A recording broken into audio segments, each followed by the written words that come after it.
Bismillah, salatu wassalamu rasulillah, ma'abad. Rekan-rekan viewers, kita akan unboxing ya. Kita akan coba memperkenalkan tentang kalender 1443 Hijriah yang hari Selasa nanti kita sudah masuk di bulan Muharram 1443 Hijriah. Jadi kalau penerbitan kalender yang mengacu kepada kalender Hijriah sudah kita lakukan 3 tahun terakhir ya, sejak 1441 Hijriah. Jadi kita langsung saja untuk melihat bentuk kalender yang kita siapkan di 1443 Hijriah ini. Jadi di halaman depan ini memang sudah sekilas pandang tentang Riba Crisis Center ya. Jadi bicara tentang bagaimana struktur kita sekarang ya, ada advokasi ekonomi, advokasi hukum, dan advokasi iman ya, tentang bagian fungsi-fungsinya. Jadi di bulan pertama, di bulan Muharram ini, kalender ini edisi untukmu yang terlanjur debitur gitu ya. Jadi di 3 bulan pertama kita bicara tentang hal normatif tentang advokasi iman, advokasi hukum, dan advokasi ekonomi. Kenapa ketiga bentuk advokasi itu harus kita lakukan? Ya, kenapa kita juga harus melalui ketiga-tiganya supaya tidak pincang gitu ya. Kalau bicara pincang tadi, misalkan di advokasi iman, kalau orang tidak melalui itu dulu, maka di advokasi hukum nanti mereka akan terus merasa khawatir gitu ya, akan terus mudah ditekan-tekan ya. Dengan adanya advokasi iman, orang akan dikondisikan supaya dia tidak takut atau tidak malu lagi gitu ya. Jadi ada 3 bentuk advokasi yang bicaranya adalah tentang bagaimana bebas riba sekarang juga dan bebas ribanya seumur hidup gitu ya.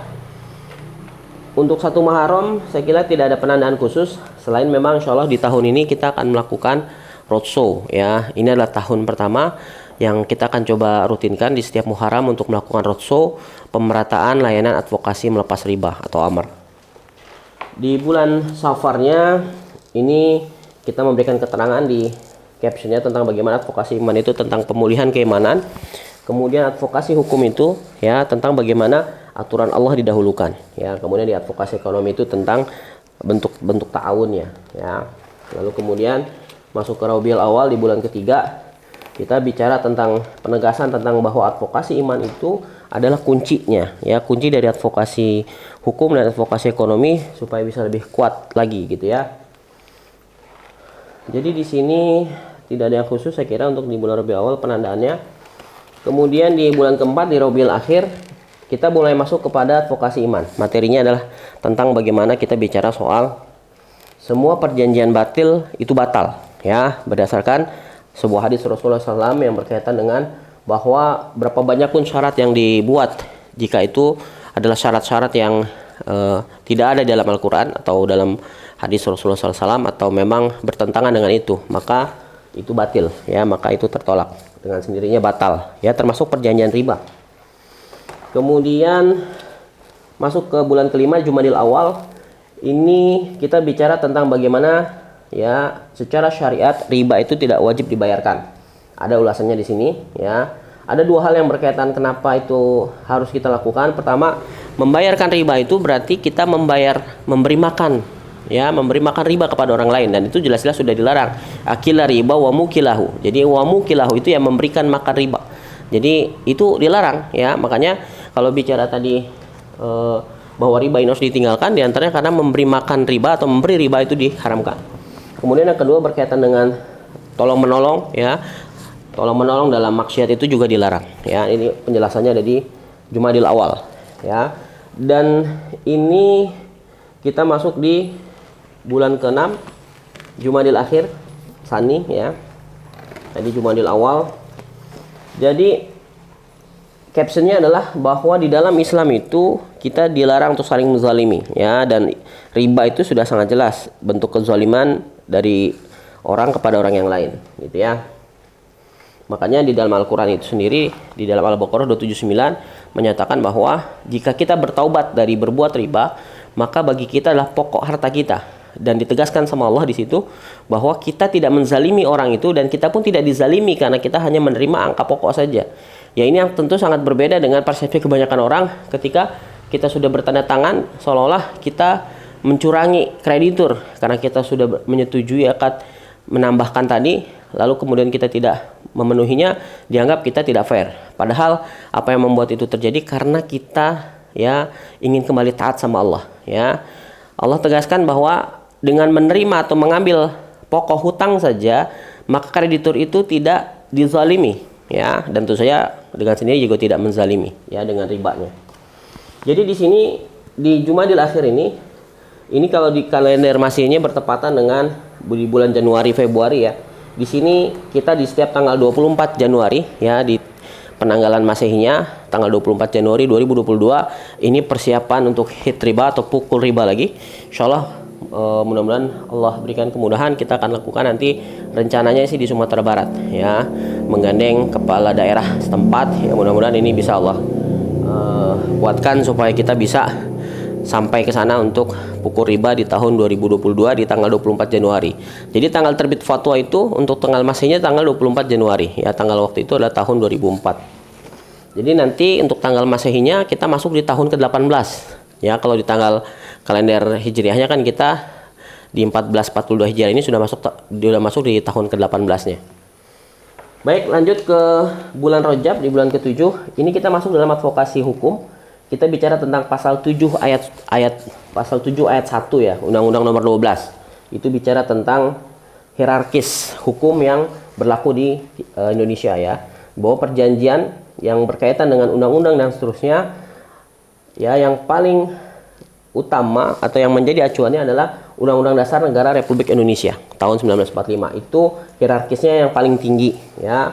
Sehingga masuk di bulan ke-8 atau di bulan Sya'ban bahwa kita punya hak tidak bayar riba sesuai dengan konstitusi negara, ya, berdasarkan pasal 29 ayat 1 dan 2, bahwa negara berdasarkan ketuhanan yang Maha Esa, kemudian negara menjamin kemerdekaan tiap-tiap penduduk untuk memeluk agamanya, ya, masing-masing, dan untuk beribadat menurut agamanya dan kepercayaannya itu, bahwa negara menjamin kita atas keyakinan tidak bayar riba tadi, haramnya bayar riba tadi, gitu, ya. Ini masuk di bulan Sya'ban, di bulan ke-8, dan masuk di bulan ke-9-nya, masuk ke bulan Ramadan, ya. Ini kita tegaskan kembali bahwa fatwa MUI yang terbit tahun 2004 atau 1424 Hijriah, ya, itu adalah landasan dasar kenapa hak konstitusional tidak bayar riba itu harus kita perjuangkan, ya. Otoritas ulama negeri ini, bagi kita yang mayoritas muslim, kita punya acuan di MUI sudah sangat jelas menerbitkan tentang fatwa haram praktek pembungaan, dan umurnya sudah 18 tahun, begitu, ya. Jadi ini kita bicara memperjuangkan, ya, mengawal fatwa itu, kemudian atas dasar fatwa itu pula, ya, pasal 29 ayat 1 dan 2 kemudian juga menjadi, ya, pelaksanaan yang mendukung dari hak tidak bayar riba tersebut. Ya, di bulan ke-10 di bulan Syawal kita masuk di advokasi ekonomi. Ini tentang bagaimana tujuan dari advokasi ekonomi itu, ya. Advokasi ekonomi itu bertujuan sekurang-kurangnya 3 hal, ya. Pertama adalah bagaimana kita bisa bebas hutang. Yang kedua adalah bagaimana kita bisa tidak berhutang lagi. Ini penting sekali, ya. Jadi banyak orang yang sudah bebas hutang lalu kembali berhutang lagi karena dia tidak mampu. Nah, yang menjadi advokasi ekonomi itu nanti harus membuat orang yang, ya, berpotensi untuk berhutang itu bisa lebih berdaya sehingga dia tidak perlu berhutang lagi, ya.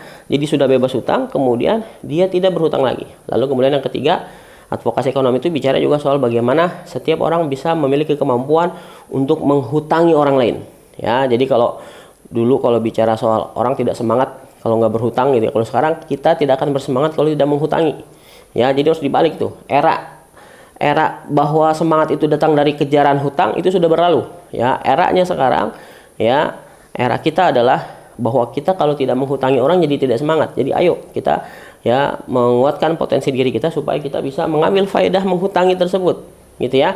Jadi kepada orang-orang yang memiliki kebutuhan memang dilarang bermudah-mudah untuk berhutang. Tetapi sebaliknya kepada orang yang memiliki kemampuan, ya, sebaiknya dia memang menjadi pihak yang diantaranya dengan hartanya dia membantu orang lain dengan cara menghutangi. Syukur-syukur bisa langsung dalam bentuk sedekah saja, gitu, ya. Baik, itu advokasi ekonomi di bulan Syawal di bulan 10.